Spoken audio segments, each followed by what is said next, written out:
आता या अगोदर आपण ड्रॉप्स अँड बबल संदर्भात काही स्टडी केली होती. आता जेव्हा आपण ड्रॉप संदर्भात प्रेशर डिफरन्स काढला होता तर तुम्हाला आठवत असेल की त्यावेळेस आपण फॉर्म्युला काय घेतला होता की इनसाइड प्रेशरमधून जर आउटसाइड प्रेशर आपण मायनस केला तर 2s/r बरोबर. तर ही कंडिशन कोणासाठी होती? ड्रॉपसाठी होती बरोबर. आणि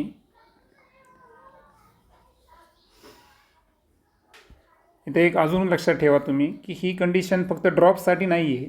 तर जर bubble of gas in a liquid, okay, bubble of gas in a liquid he condition जर असेल तरी हा फॉर्म्युला अप्लिकेबल आहे. ओके. आणि आपण जे दुसरा फॉर्म्युला पाहिला होता बबल संदर्भात तर तो काय होता माहिती आहे का? Bubble of a liquid in a gas. लक्षात घ्या, ही बी कंडिशन आणि ही ए कंडिशन. तर ए फॉर्म्युला जो आहे तो ड्रॉप्सला पण लागू आहे आणि bubble of gas in a liquid याला पण अप्लिकेबल आहे. पण आता स्वतः बबल कोण क्रिएट करायला? लिक्विड क्रिएट करायला. So bubble of liquid in air he condition जर असेल तर अशा कंडिशनमध्ये जो प्रेशर डिफरन्सचा फॉर्म्युला आहे तर तो काय असणार? 4s/r. कारण जेव्हा लिक्विड बबल असतो है ना, लिक्विडनं तयार केलेला बबल असतो तेव्हा त्याला दोन इंटरफेस असतात. दॅट्स वाय हा फॉर्म्युला आपण घेतला होता. आता एक लक्षात घ्या की आता आपण जे प्रेशर डिफरन्स संदर्भात एक नवीन कन्सेप्ट जे पाहिलो, कॅपिलरी ट्यूब किंवा कॅपिलरी राईज. तर काय आहे हे आपण समजून घेऊ. आता एक लक्षात घ्या की आता कॅपिलरी हा शब्द तुम्ही कुठं ऐकला? ब्लड व्हेसल्समध्ये. म्हणजे जितकी ती सूक्ष्म होईल, बरोबर आहे का, तितकं रक्तवाहिन्या सूक्ष्म रक्तवाहिन्यांना आपण काय म्हणतो? कॅपिलरीज म्हणतो. तर कॅपिलरचा अर्थ तसा आहे हेअर, म्हणजे केसासारखं. आता होतं काय की एखादी ट्यूब जर फार थिन असेल हेअरसारखी तर अशा वेळेस जेव्हा आपण त्याला लिक्विडमध्ये काय करतो, बुडवतो, तर ते लिक्विड काय करतं त्यामध्ये वर जातं, है की नाही. त्याला आपण कॅपिलरी राईज म्हणायचं. सो फिगरमध्ये जर पाहिलं आपण तर एक व्हर्टिकल कॅपिलरी ट्यूब दिसेल तुम्हाला, आहे है ना. तर ही आहे कॅपिलरी ट्यूब. आता यामध्ये जर पाहिलं आपण तर याचा जो क्रॉस सेक्शन जर पाहिला आपण थोडा सर्क्युलर टाईपचा दिसेल. आणि वाटल्यास बी फिगरकडे थोडंसं येऊ आपण, म्हणजे ते इनलार्ज पिक्चर तुमच्या लक्षात येईल. आणि ए जी आहे ही ए काय आहे? त्याची रेडियस आहे. समजा एक सिलेंडर शेप आहे आणि जो सर्क्युलर कर्व आपण काल पण पाहिलं होतं की जे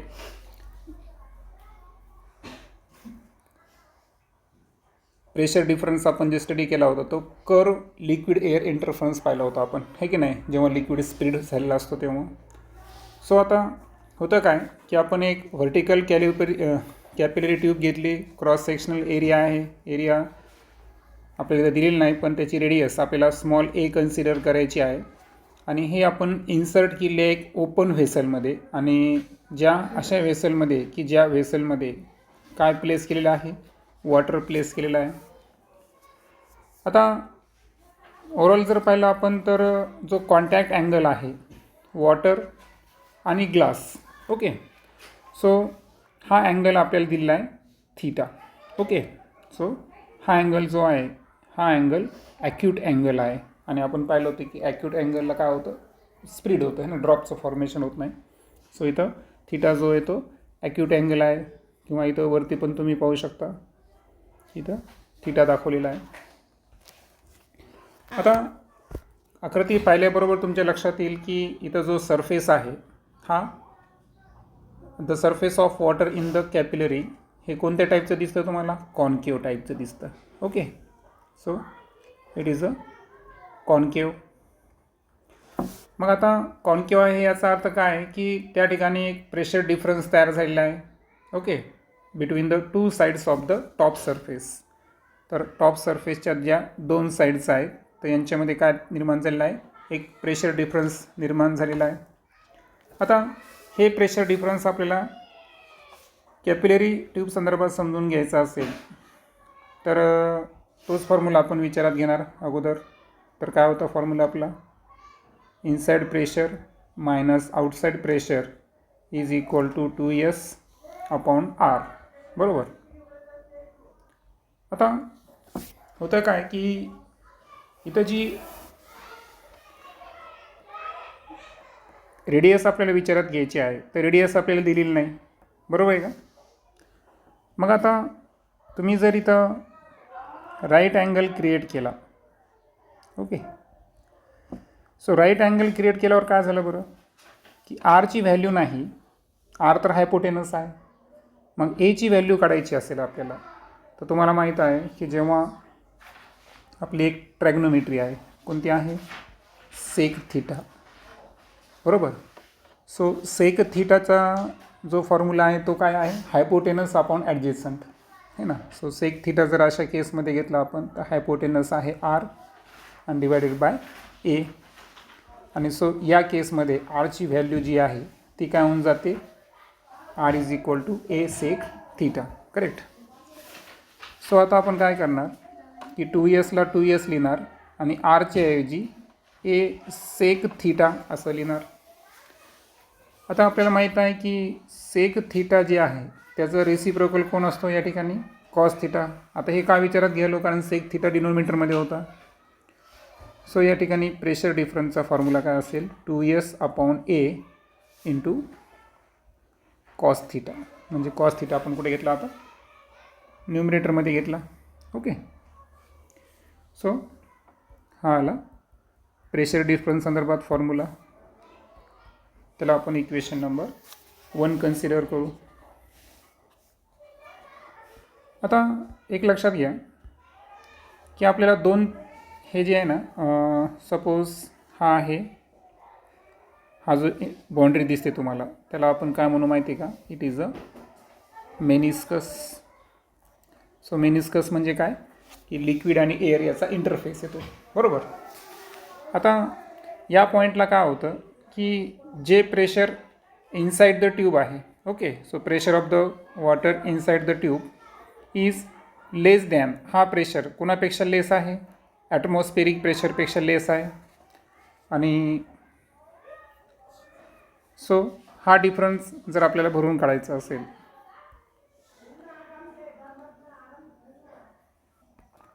त्यानंतर आता आपण दोन पॉईंट विचारात घेऊ, एक आहे ए पॉईंट आणि दुसरा आहे बी पॉईंट. आता हे दोन पॉईंट जे आहे ना तर या दोन्ही पॉईंटचं प्रेशर कसं असणार या ठिकाणी, सारखं असणार, पॉईंट ए आणि पॉईंट बी, ओके. आता सेम लेवलला असल्यामुळं जरी अक्षर खाली असतील परंतु ॲक्च्युअल लेवल एकच आहे, तर ए आणि बीचा प्रेशर सेम असेल. आता होतं काय की या ठिकाणी आपण जो हाईट एच वरचा जर मेनिस्कसवरचा प्रेशर घेतला, काय आहे, PO प्लस HρG, ओके. या ठिकाणचा जो टोटल प्रेशर असेल तर तो इनसाइड प्रेशरच्या इक्वल असेल आणि इनसाइड प्रेशर हा प्रेशर ए पॉईंटच्या इक्वल असेल. म्हणजे बी पॉईंट आणि ए पॉईंट या दोन्हीचे प्रेशर इक्वल आहे आणि या दोन्हींची व्हॅल्यू जर काढली आपण तर या ठिकाणी आपण एच हाईटला जो प्रेशर आहे PO तर यामध्ये HρG या ठिकाणी काय केला, ॲड केला.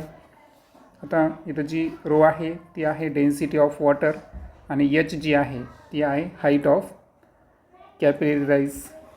सो एच जी आहे ते हाईट ऑफ कॅपिलरी राईज आहे, ओके. आणि जे आपण रो घेतला होता तर ती आहे डेन्सिटी ऑफ वॉटर, कारण लिक्विड जे आपल्याकडे ते काय आहे, वॉटर आहे. आणि म्हणून आपल्याला माहीत आहे की आताच आपण फेनॉमेना पाहिला कॅपिलराईजचा की ही एक प्रकारची काय थिन आहे, लक्षात घ्या. कॅपिलरी आहे म्हणून वॉटर काय झालं, एक एच हाईटवर या ठिकाणी वर समजा राईज झाला आणि जी हाईट राईज आहे तर त्या संदर्भात आपल्याला P0 जो आहे त्या पॉईंटचा प्रेशर, त्याच्यामध्ये h ॲड केला तर B पॉईंटचा इनसाईड प्रेशर आणि A पॉईंटचा आउटसाईड प्रेशर हे सर्व काय झाले या ठिकाणी इक्वल आले. मग आता या इक्वेशनमधला एवढाच पोर्शन आता आपल्याला विचारात घ्यायचा आहे. ओके, सो पोर्शन काय आपल्याकडे, pressure outside plus h is equal to pressure inside. आता प्रेशर डिफरन्स जर काढायचा असेल आपल्याला तर PI minus PO is equal to काय असणार या ठिकाणी h आणि सपोज हे आहे इक्वेशन नंबर 2. मग आता प्रश्न काय झाला की इक्वेशन नंबर 1 आणि 2 या दोन्ही काय आहे, प्रेशर डिफरन्स आहे इनसाइड आणि आउटसाइड. लेफ्ट हँड साईड कशा आहे त्यांच्या सारख्या, दॅट्स वाय राईट हँड साईडसुद्धा सेम, आणि that's why h is equal to 2s/a into cos theta. तो न्यूमरेटरमध्ये घेतला तरी चालतो, काय अडचण नाही. मग आता इथे जर पाहिलं आपण तर कॅपिलरी जी राईज झालेली आहे ते काय आहे, हाईट. त्याचा डायरेक्ट संबंध S म्हणजे कशाशी आलेला आहे, सरफेस टेन्शनशी आलेला आहे. आणि सो यावर आपण सांगू शकतो की कॅपिलरी राईज आहे तर त्याच्या मागचं रिझन जर पाहिलं आपण तर ते काय आहे, सरफेस टेन्शन है ना, अकॉर्डिंग टू फॉर्म्युला नंबर 3. आता एक लक्षात घ्या की हाईट जी आहे एच्या काय आहे बरं, इनव्हर्सली प्रोपोर्शनल आहे. बरोबर आहे का, म्हणजे याचा अर्थ काय झाला की कॅपिलरीची रेडियस जितकी स्मॉल तितकं कॅपिलरी राईज काय असणार, जास्त असणार. म्हणजे हाईट ही रेडियसच्या काय असली, इनव्हर्सली प्रोपोर्शनल आहे. आता इथं एक एक्झाम्पल दाखवलेलं आहे आपल्याला की एक्झाम्पलमध्ये सांगितलं की ए जी आहे 0.05 सेंटीमीटर जर असेल है ना कॅपिलरीची रेडियस, तर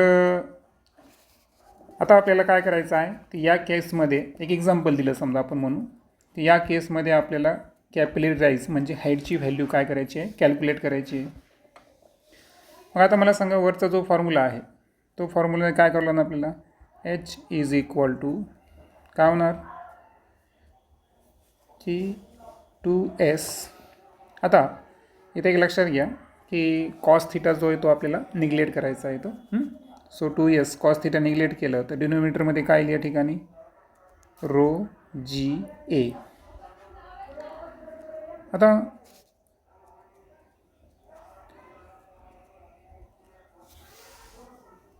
आता वॉटरचे जे सरफेस टेन्शन आहे तर ते दिलं आहे आपल्याला पहा 0.073 न्यूटन पर मीटर. वॉटरची डेन्सिटी माहिती तुम्हाला 1000, ओके 1000 किलोग्रॅम पर मीटर क्यूब. ग्रॅव्हिटीची व्हॅल्यू 9.8 आणि याला आपण मीटरमध्ये कन्वर्ट केलं तर काय होईल बरं, 5 × 10⁻⁻4 मीटर होईल. बरोबर, सो 5 × 10⁻⁻4. कॅल्क्युलेशन जर फायनलाइज केले तर आन्सर येतं पहा 2.98. हे सेंटीमीटरमध्ये येतं. SI मध्ये जर घ्यायचं असेल तर 2.98 × 10⁻² मीटर. ओके, मग आता होतं काय की जेव्हा आपण वॉटर संदर्भात एक्झाम्पल घेतलं है ना, की म्हणजे आपल्याला एक राशी जर दिली असेल तर दुसरी राशी आपण करू शकतो, काही कॉन्स्टंट व्हॅल्यू फक्त आपल्याला काय माहीत पाहिजे. आता एक लक्षात घ्या की आता वॉटर होता म्हणून जो मेनिस्कस पाहिला आपण, ओके, तर हा मेनिस्कस कोणत्या स्वरूपाचा होता, कॉन्केव स्वरूपाचा होता. बरोबर आहे का, कारण मी तुम्हाला म्हणलो ते थीटावर डिपेंड असतं आहे ना. तर आता मेनिस्कस कॉन्केव स्वरूपाचं हे आपण लिक्विड संदर्भात पाहिलं. परंतु असं झालं की जे लिक्विड आहे तर हा लिक्विड आहे समजा मर्क्युरी. ओके, सो Hg जर लिक्विड असेल तर अशा वेळेस जो मेनिस्कस असेल तर हा कॉन्केव नसणार, हा काय असणार या अशा केसमध्ये कॉन्व्हेक्स असणार.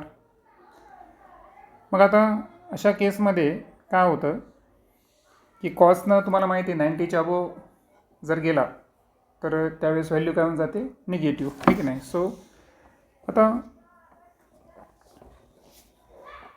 इथं डेफिनेटली जो कॉस थिटाची व्हॅल्यू आहे ही कॉन्व्हेक्ससाठी निगेटिव्ह होऊन जाते आणि त्यामुळे ओव्हरऑल जर पाहिलं आपण तर कॅपिलरीमध्ये राईज येत नाही.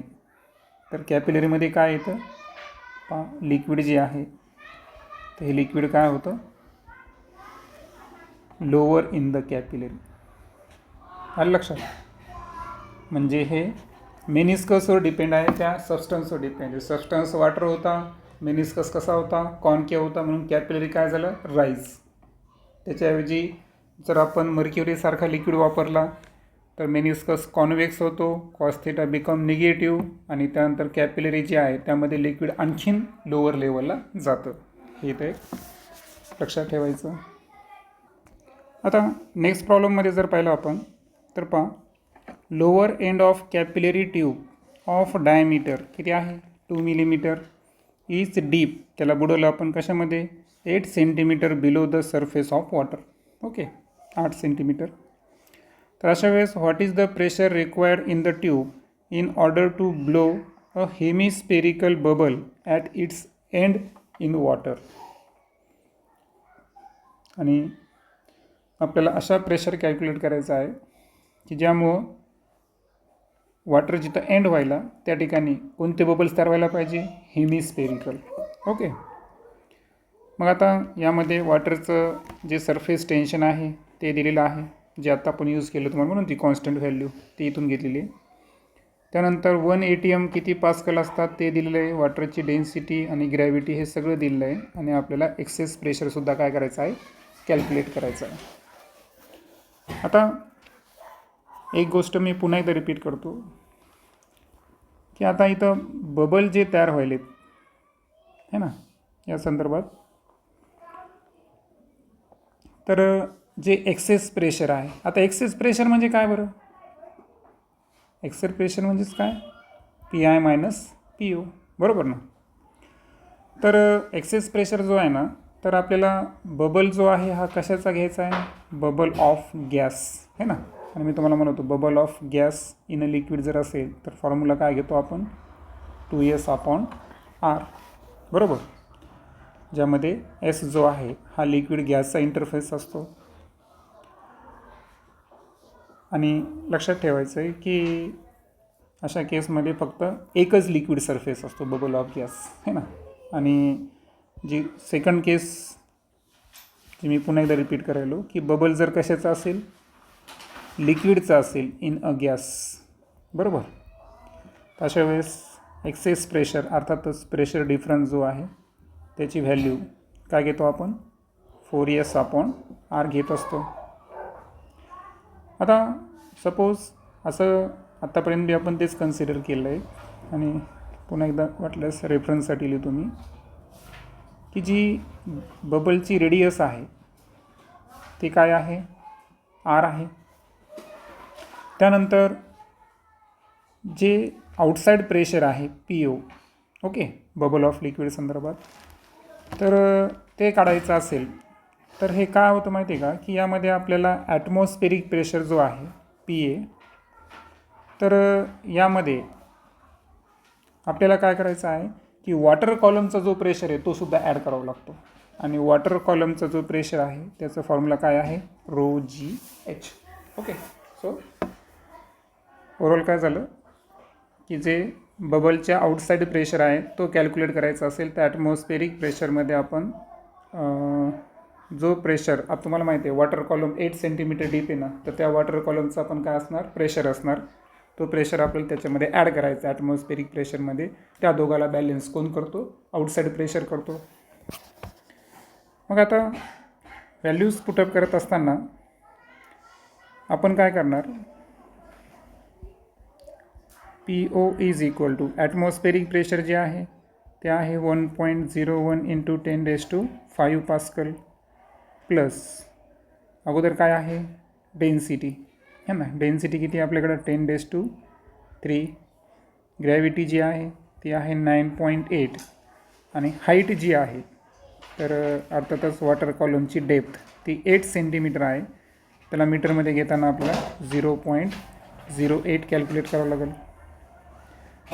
आणि हे कॅल्क्युलेशन जर आपण फायनलाइज केले, आता फायनलाइज करताना एक लक्षात घ्या, इथं 10⁻³ इथं 10⁻5 आहे. तुम्हाला काय करावं लागेल, 10⁻5 कॉमन काढावं लागेल, है ना. मग आता हे फार पॉईंटमध्ये येतं, म्हणजे इथली व्हॅल्यू फार वाढत नाही, येतं लक्षात. हां, म्हणजे ही व्हॅल्यू किती होऊन जाते, वाटल्यास आपण इथं एक लक्षात घेऊ, 1.01 प्लस, आता या दोघांचं एक एक दशांश चिन्ह मला घ्यावं लागेल इथं 10⁻5 करताना, बरोबर आहे का. सो 8 8 64, 8 9 72, 72 आणि पुन्हा 6 78. तर दशांश नंतर मी 1 2 3 स्थळ घेणार आहे का, नाही, याला 2 द्यायचे, म्हणजे मी 5 स्थळ घेणार या ठिकाणी, बरोबर. आणि मग त्याच्यानंतर कॉमन काय काढणार मी, 10⁻5 कॉमन काढणार. मग याची जर आपण ॲडिशन केली तर तुमच्या लक्षात येईल की 1.01784 इंटू 10⁻5 पास्कल हे येतं आउटसाईड प्रेशर. ओके. मग आता ओव्हरऑल जर पाहिलं आपण, तर आपल्याकडे ॲक्च्युअल आउटसाईड प्रेशर आपण कॅल्क्युलेट केलेलं आहे. आता आपल्याला काय करायचं आहे की एक्सेस प्रेशर तर कॅल्क्युलेट करायचंच आहे, पण इनसाईड प्रेशर कॅल्क्युलेट करावं लागेल बबलचं, बरोबर आहे. आता आउटसाईड तर झाला. सो इनसाईड प्रेशरसाठी आपण बबलचा, तुम्हाला माहिती आहे की इथं काय झालेलं आहे, आता आपला बबल जो आहे तो गॅसचा आहे लिक्विडमध्ये. ओके. सो अशा वेळेस आपण जो फॉर्म्युला वापरणार तो काय असणार, हा आपला 1 नंबरचा फॉर्म्युला, बरोबर. So inside pressure minus outside pressure is equal to 2S/R. आणि यामध्ये इनसाईड कॅल्क्युलेट करायचं आहे, म्हणजे आउटसाईड ऑपोजिट साईडला काय होणार, ॲड होणार. सो आता ॲड करत असताना आउटसाईड प्रेशरची व्हॅल्यू आपल्याकडे जी आली ती आपण घेणार 1.01784 इंटू 10⁻5 प्लस 2 इंटू एसची व्हॅल्यू तुम्हाला दिली आहे कॉन्स्टंट इथं आहे, सरफेस टेन्शन ऑफ वॉटर आहे की नाही. सो ती व्हॅल्यू आहे 7.3 इंटू 10⁻2. त्यानंतर आता डायमीटर जी आहे ती 2 mm आहे, म्हणजे रेडियस काय असणार 1 मिलीमीटर. आणि 1 मिलीमीटरला मीटर करताना आपण काय करणार, डिनोमीटर सर्वांना येणार नाही, इथे येईल फक्त, करेक्ट. सो 1 इंटू 10⁻³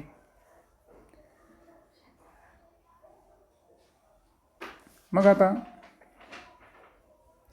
इथे कॅल्क्युलेशन करताना काय होणार की पुन्हा इथं 10⁻5 आहे आपल्याकडं, बरोबर आहे का. तो आपल्याला कॉमन फॅक्टर ठेवायचा आहे. मग आता तो फॅक्टर कॉमन करण्यासाठी 1.01784 इंटू 10⁻5 हे -3 वरी गेल्यावर काय होणार, या ठिकाणी +3 होणार, बरोबर. आता याचा विषय संपला. आता 10⁻1 आहे आपल्याकडं, म्हणजे ओव्हरऑल फक्त 10च आहे फक्त. सो आपण काय करणार, 3 दुनी 6, 3 2 6, 7 2 14, बरोबर. सो आता आपल्याला 1 झाला, 5 स्थळ म्हणजे आपल्याला आता इथं तर 1 आहेच है ना, दशांश नंतर 1 स्थळ आहे समजा. अजून किती स्थळ वाढवायचे आपल्याला, 4 स्थळ वाढवावं लागेल, तर 5 शून्य होतील. सो 1 2 3 4, बरोबर ना. सो 0.0 तर इतकी व्हॅल्यू येईल. आणि इंटू आता आपण 10⁻5 हे सर्व खटाटोप यासाठी आहे की आपल्या 10⁻5 काय करायचं होता, कॉमन फॅक्टर काढायचा. सो आता या दोघांची ॲडिशन जर केली आपण तर ही ॲडिशन जी आहे ती ॲप्रॉक्सिमेटली होईल 1.02 आणि पॉवर फॅक्टर किती आपला 10⁻². 5 ओके पास्कल. आता आउटसाईड प्रेशर काढला, इनसाईड प्रेशर काढला. आपल्याला ॲक्च्युली इनसाईड विचारलं होतं पण आउटसाईड काढणं आवश्यक होतं. दुसरा आपल्याला एक्सेस प्रेशर या ठिकाणी काढायचा आहे.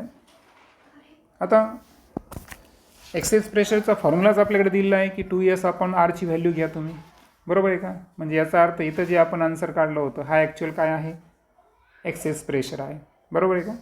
आणि सो एक्सेस प्रेशर म्हणजे कोणती व्हॅल्यू म्हणा तुम्ही, PI/PO म्हणा किंवा 2S/R म्हणा. तर याला जेव्हा आपण 10⁵ आहे, 5ला 5 कॅन्सल करू. सो किती येईल ते 146 पास्कल किंवा ही व्हॅल्यू तरी चालतं. सो या ठिकाणी आपला कॅपिलरी राईज हा टॉपिक एंड होतो.